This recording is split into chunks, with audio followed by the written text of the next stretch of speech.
What's going on YouTube, Diggy546? And this is something, man. This is really something. Matt Stafford, Jared Goff, switch teams. Now, first off, this just shows you what they think of Jared Goff. This just shows you what the Rams thought of Jared Goff this year and probably how much they wanted to get rid of him. I mean, to trade Jared Goff, who you took first overall in the draft, you took him first overall, and you trade him along with two first and a third for Matthew Stafford. Now, the Rams have to believe, they just have to believe that Matthew Stafford is going to get them to a Super Bowl. I mean, that probably was the rumors were coming out saying that he was going to compete with Warford for the job next year, and that was already a big enough statement. And I don't think Jared Goff has been the worst, but he also really hasn't been the best. So it shows you what they really think of Jared Goff. He is, first off, heading to the Lions. And like I said, I mean, it's surprising that they got that much back. The Lions got a lot back for a 33-year-old quarterback. I mean, that's not the oldest. You know, you might be able to get 7, 8 years out of Stafford. So if they're able to get, the 6, 7, 8 years out of Stafford, then the Rams are going to pretty much get what they traded for. But to get Goff, 2 firsts and a third, I feel like the Lions, at face value, have the potential to have won this trade. Now, of course, it depends on what Goff does, but you have, to me, I think, an average level quarterback. You have an average level quarterback in Jared Goff, and you have 2 first-round picks to go along with that and a third-round pick. And Matt Stafford was on his way out of there, to begin with.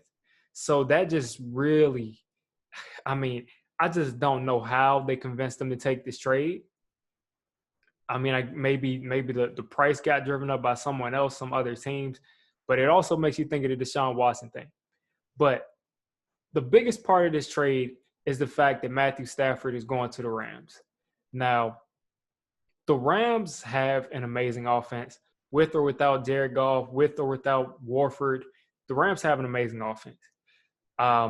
Just because of their coach, just because of the offensive coordinator / coach. I think they actually hired an offensive coordinator, but Sean McVay is doing everything as far as the offense, as far as the scheme. Everything is Sean McVay. I mean, coming down from that Shanahan tree, and they work magic. They really work magic, and it just, man, Matthew Stafford is a really good quarterback, and he has dealt with a lot of garbage in Detroit. I mean, Calvin Johnson left. He's had some bad teams there, bad, organization, bad management. A lot of it has just not been good. But if he can use that and, use what he's already been able to do, use he's had some clutch moments. He's had some great moments. He's had some times where he's put up like really good stats. If he can be that same quarterback on the Rams, I mean, whatever kind of potential he hasn't tapped into is going to get unlocked in Sean McVay's offense. He's going to have the running game. I think now, who knows if they even have a first-round pick. But if they look into, free agency, if they look somewhere else to try to get him a real dominant receiver. Now, you have Cooper Kupp and Robert Woods, but Robert Woods is kind of getting up there.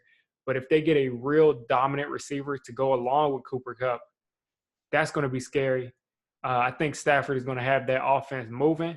And I think that Stafford is that quarterback that can get them over the hump when you're dealing with the playoffs. Because Goff got you to a Super Bowl. That's fine. You're paying Jalen Ramsey. You're paying Aaron Donald a ton of money. The defense is fine.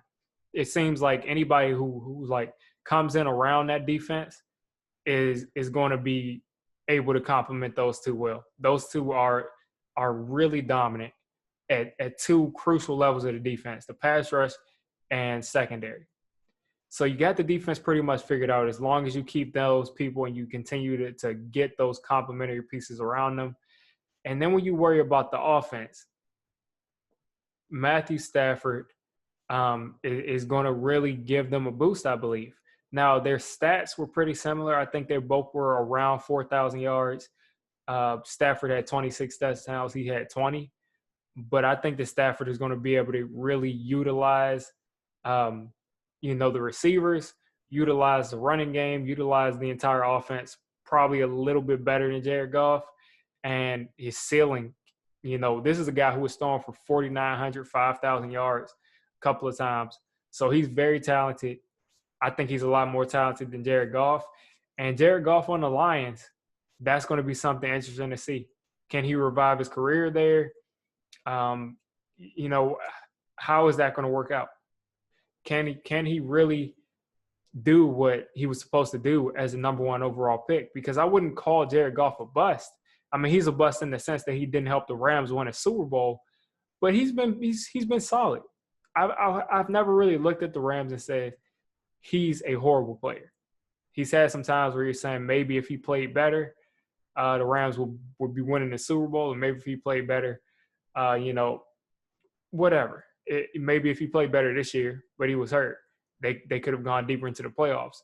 But at the end of the day, he's going to Detroit.